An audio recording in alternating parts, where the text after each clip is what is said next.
Who's got chickens? Who's got quail?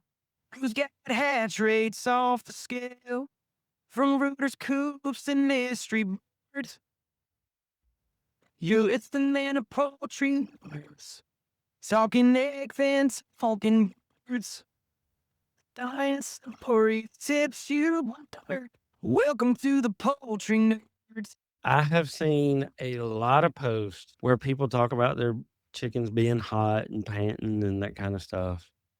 And, people say frozen fruit, ice water, this kind of stuff. And there's always at least one comment, it'll kill them. I have to tell our listeners that you were in charge of doing the topic in the slideshow and everything this week because I was busy.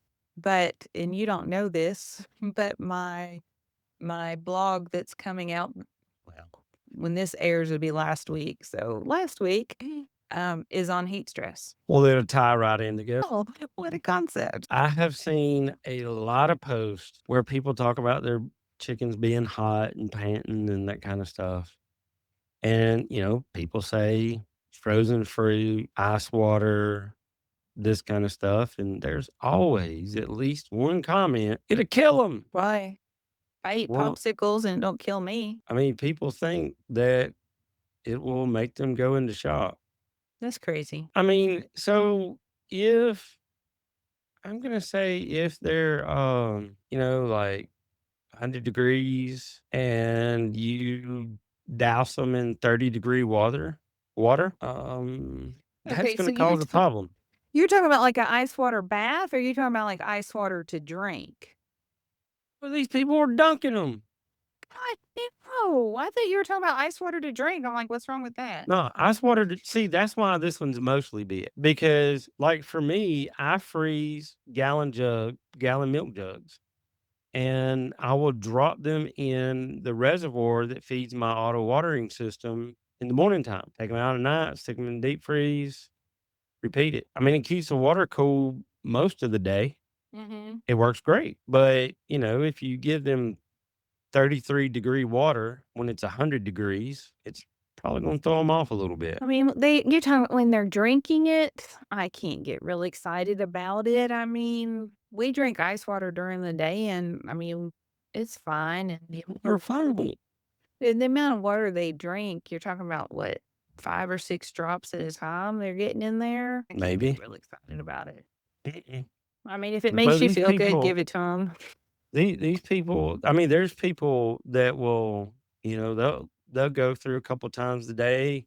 I know some game file guys that they'll use a 32-ounce watering cup, which is way more than enough because I highly doubt they drink 12 ounces even on a hot summer day.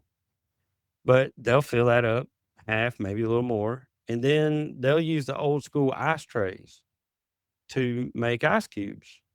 And they'll go put one of those ice cubes around the middle of the day in the water to cool the water down. Great idea. A lot of work, Yeah, I don't do that. but it's a great idea. Yeah. Mine get wet water. We're not temperature controlled here. Yeah, clean. That's what's important. Yeah. Mostly clean. A lot of people say they got some shade. That's good enough. They need ventilation. Yeah, they need ventilation year round, really. Yeah. I mean, it's a mixture of things. So shade, I put shade cloths up.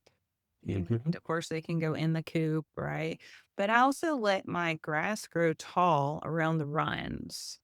Um, Now I know my runs seem to cause controversy because they have to be mowed. I leave grass in my runs. But on the fence of the runs, I don't weed whack that.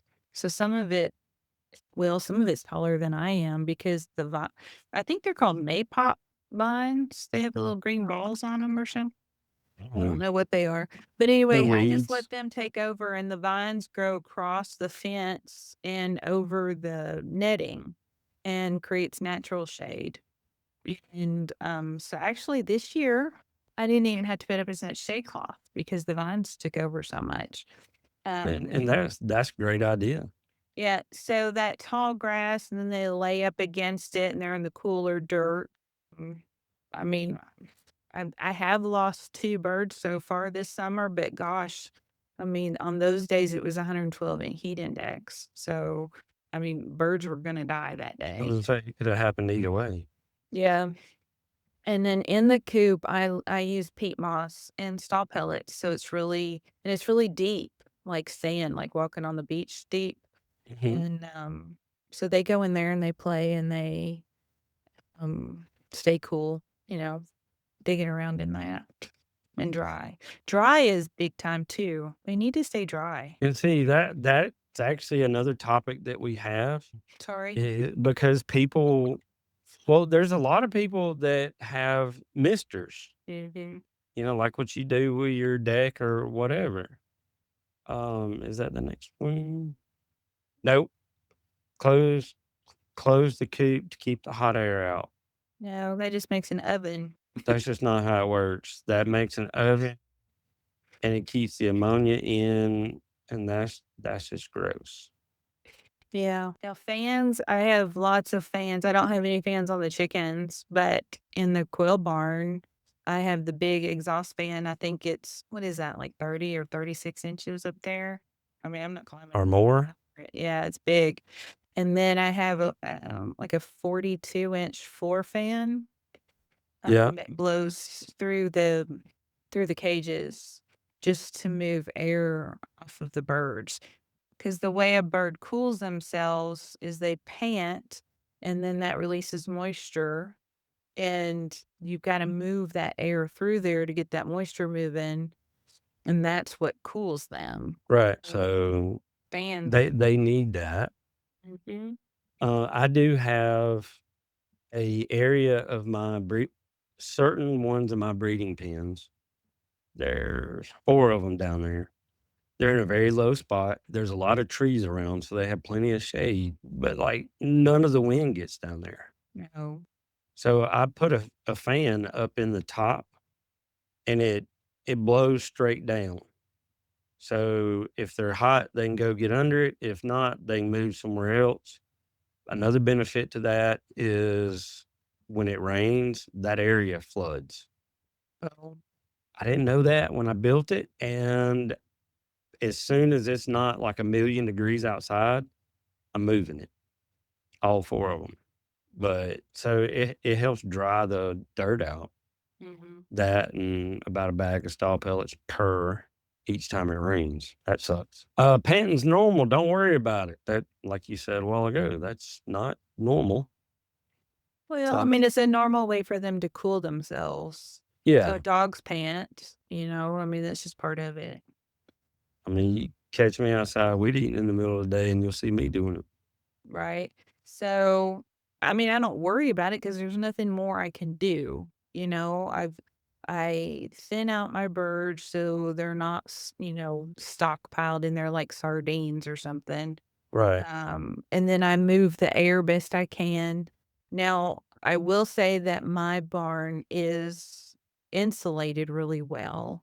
And so on the day that it was 112 heat index, the barn was, I think, just barely touching 90.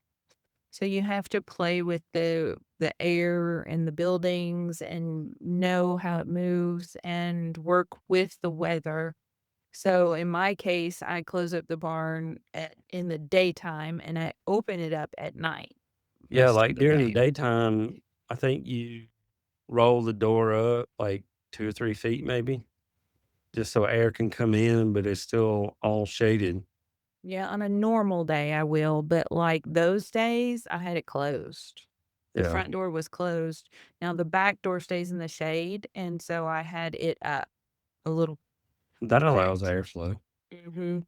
Of course, the exhaust fan was still running and everything, and it was stuffy in there, but not as bad as it would have been had I opened everything up and let it get 100 plus in there. Um, Yeah, I mean, we have a friend up in New York, he lost almost all his birds.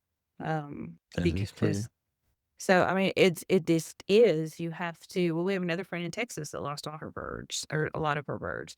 So, there's a lot of there's a lot of learning curve to it in your environment, and then sometimes you do everything you can do, and, it is what it is. The 2 birds that I lost on that day last week were not old birds. One was a pullet that wasn't even laying yet, and one was maybe a year old, so but they And, were broody. Well, the older it one was. it does point out survival of the fittest. Mhm. So it'll help you weed out some of your weaker birds, Mhm. but that's a cruel way to do your selection. So do Did it everything on you can. purpose. Yeah, do everything you can to protect them. So, panting is good. So, a way a bird, lets the heat out is they move moisture out of their body, because they can't sweat. And so the air has to move across them to remove that moisture from their space. So panting is a warning sign that they're hot, but is also a sign that they're handling it, if that makes sense. The wings Mhm. out because they have the underflow. If they're insulated, they're just allowing airflow.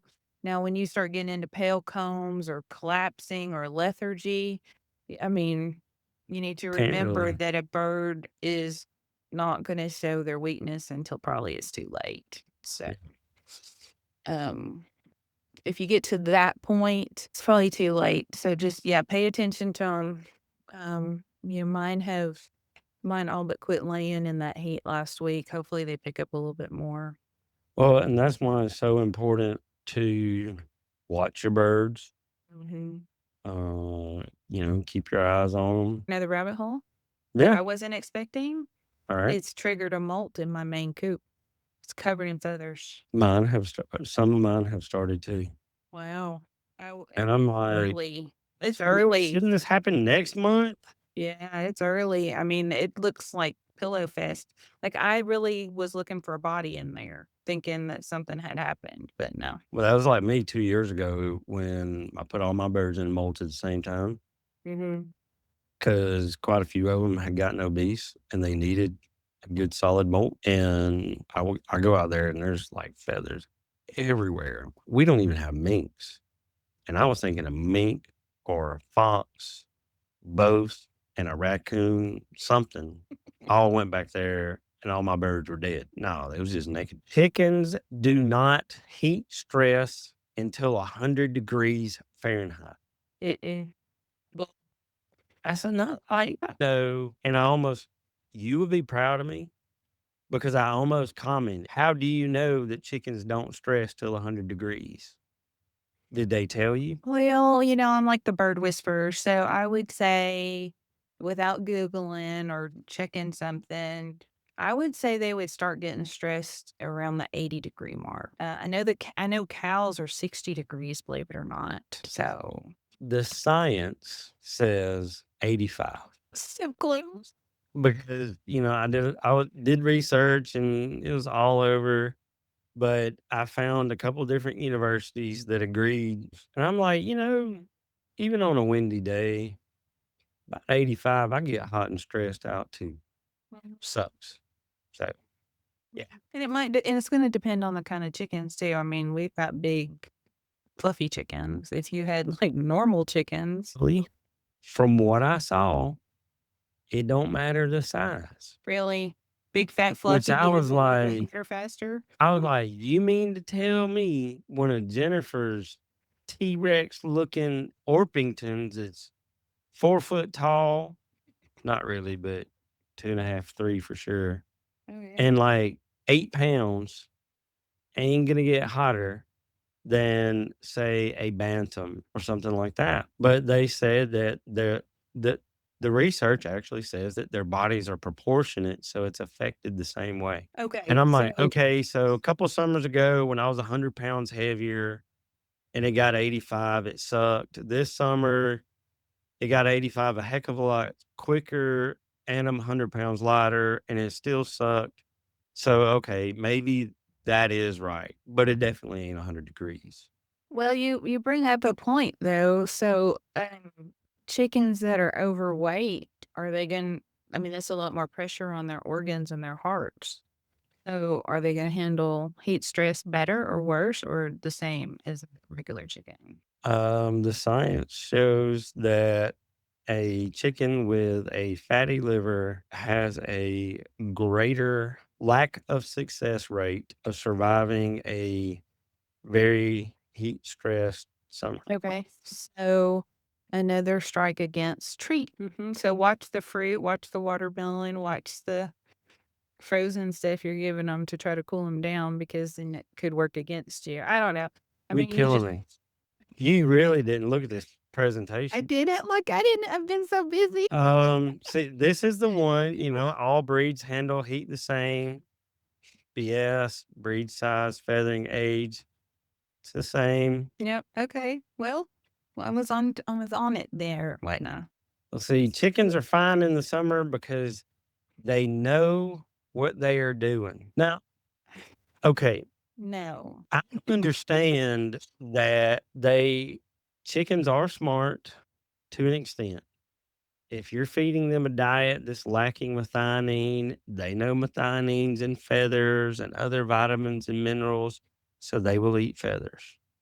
I give them an A for effort in being smart as it relates to that. However, several different ag extensions specifically mentioned broody hens. Mhm. And I have seen at your place 3 broody hens that were probably 6 to 7 pounds in size Mhm. in the same metal nesting box. Uh-huh. I've seen 2 head first, butt up in the air in the same trash can.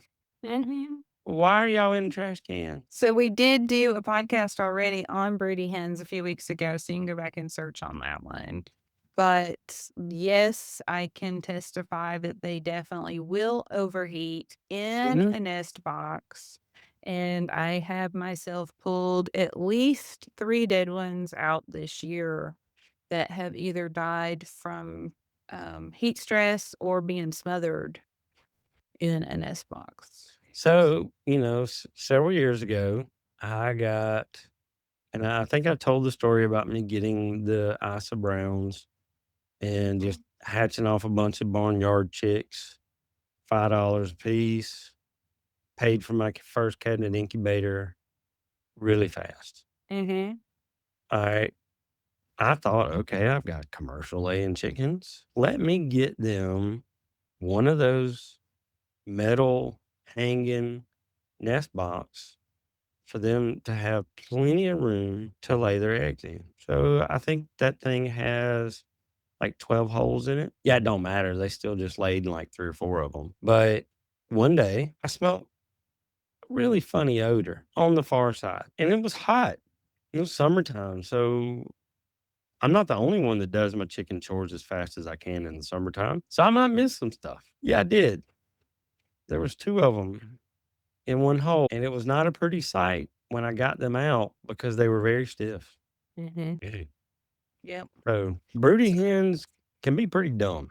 Yes. So yeah, definitely in this heat, if you don't need them to be broody, break them and go back and listen to that podcast. Yeah. I hope you are enjoying our summer series and taking time to enjoy your birds. Watch for cues because you know them best. Remember that poultry handle cool better than hot, and we have to take some extra time with them in the heat. Poultry Nerds is made possible by our supporting partners,